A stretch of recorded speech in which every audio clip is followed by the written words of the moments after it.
Ini motivasi apa aja yang disampaikan kepada para milenial ini? Jadi ini tadi kita ngumpul sama anak-anak muda di wilayah Pandan sini. Kita bicara tentang Tapan Bulu.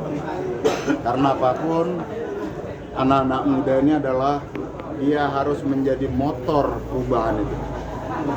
Anak-anak muda ini harus kita tempatkan sebagai subjek, ya, pelaku dari perubahan tadi.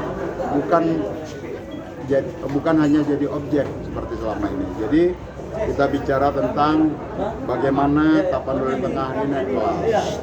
Maka untuk naik kelas tadi dibutuhkan perjuangan bersama. Nah, naik kelas itu artinya apa? Ya, Tapanuli Tengah ini tumbuh, maju, berkembang, ya, bisa melebihi daerah kabupaten lainnya. Nah, tentu kita aja anak-anak muda ini sebagai motornya. Dia menjadi subjek dari perubahan ini. Tapanuli Tengah ini ke depan, mereka adalah motornya. Maka bagaimana kita menyiapkan sarana kreasi dan kreativitas buat anak-anak muda. Bagaimana mereka bisa tumbuh, ya, baik itu tumbuh secara sehat, ya, baik jasmani dan rohaninya.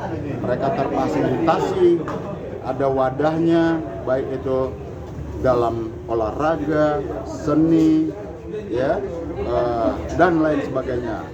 Sehingga anak muda Tapanuli Tengah ini dia terfasilitasi, ya, untuk mereka tumbuh sesuai dengan ciri khas dan kreativitas anak-anak muda tadi. Baik, terkait hari ini kan ada beberapa sejumlah anak muda datang untuk mendengarkan motivasi dari Bapak sendiri. Yeah. Nah, dalam pertemuan ini hal positif apa yang kira-kira dapat dalam momen pertemuan kali ini? Iya, semangat anak-anak muda ini ternyata mereka ingin ada perubahan gitu. Tapanuli Tengah ini bisa menjadi lebih maju. Bahkan mereka tadi menyampaikan bagaimana pemerintahan daerah itu yang bisa memberikan akses seluas-luasnya untuk anak-anak muda tumbuh dan berkembang tadi. Baik, tadi ada satu penyampaian Bapak yang ini sepertinya memotivasi bagi juga para rekan-rekan ASN. Seperti tadi ada pernyataan mengenai TPP. Nah, ini kebijakan ke depannya ketika nanti masyarakat memberikan kepercayaan kepada Bapak sendiri.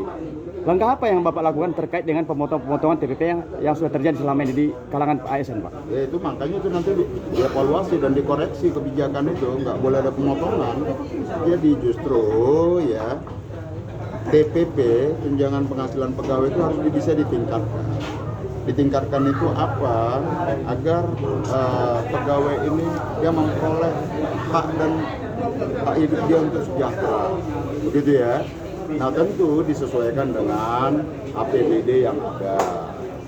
Nah, kemudian ASN itu harus bekerja, dia harus sejahtera, bahagia, dekat sama keluarganya, ya. Bagaimana ASN bisa melakukan pelayanan yang prima kepada publik kalau ASN-nya sendiri tidak sejahtera? Maka tuh saya berpikir bahwa TPP itu satu di antara insentif yang harus diberikan kepada ASN, ya, agar ASN tadi sebagai aparatur pemerintah daerah dia bisa optimal melakukan tugas-tugas dan fungsi-fungsi pelayanan publik kepada masyarakat seperti itu. Dan tentu kita juga berkewajiban untuk menciptakan pemerintahan daerah yang bersih dari praktek korupsi itu. Nggak boleh ada pungli terhadap jabatan, itu harus digunakan sesuai dengan, ya, prestasi. Jadi nggak perlu harus ada lobby bayar-bayar, apalagi bayar-bayar, itu enggak lah. Berarti ada kemungkinan TPP ini akan dipulihkan seperti semula, ya? Oh, kalau bisa kita hitung nanti, ya, APBD-nya. Kalau memungkinkan ya kita tambah, bukan sekedar kita pulihkan. Kalau memungkinkan anggarannya kita tambah.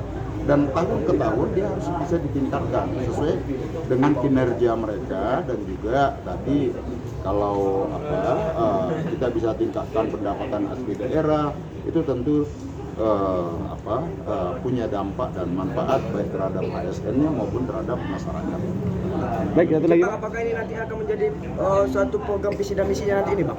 Oh iya, itu harus menjadi komitmen. Maka itu kita tuangkan dalam visi dan misi kita, program-program ke depan itu bagaimana menciptakan pemerintahan yang memang bekerja melayani. Bagaimana ya omong kosong lah pemerintahannya bisa melayani kalau ASN-nya dipungut, ASN-nya dilakukan pungutan liar, ASN-nya tidak pernah diberikan insentif, kan itu omong kosong. Nah maka kita berpikir bahwa pelayanan publik itu harus prima, ya, masyarakat harus terlayani semua, pengurusannya bisa cepat, tidak boleh ada pungli kalau insentif terhadap aparatur sipil negara yang bertugas di pemerintahan daerah Tapanuli Tengah ini dia diberikan insentif yang memadai. Baik Pak, terkait tanggapan dulu Pak terkait penetapan besok, apa sedikit himbauan kepada masyarakat terkait penetapan pasangan calon dari KPU yang akan dilaksanakan pada besok Pak?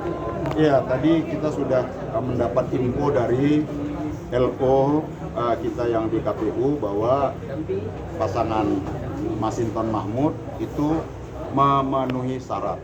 Maka besok itu tinggal ditetapkan melalui pleno KPU.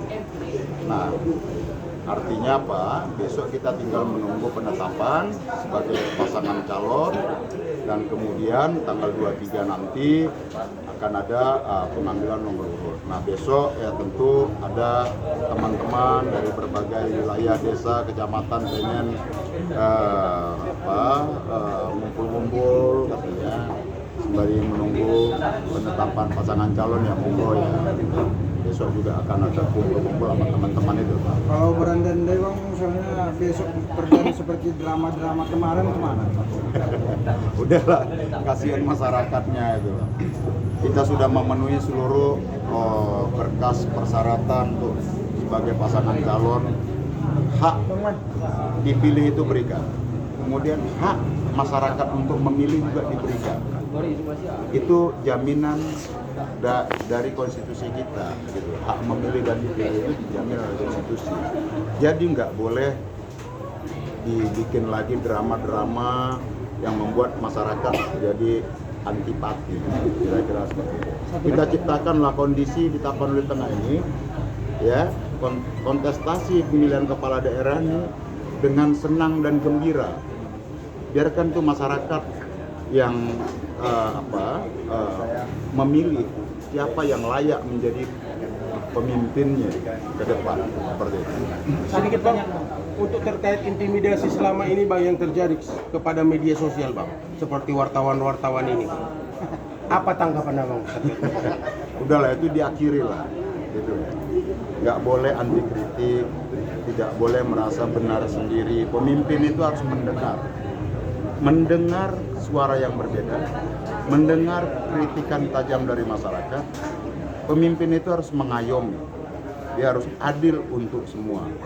Maka pemimpin itu tidak boleh anti kritik, dia harus mendengar kritik itu, karena apapun kritik itu adalah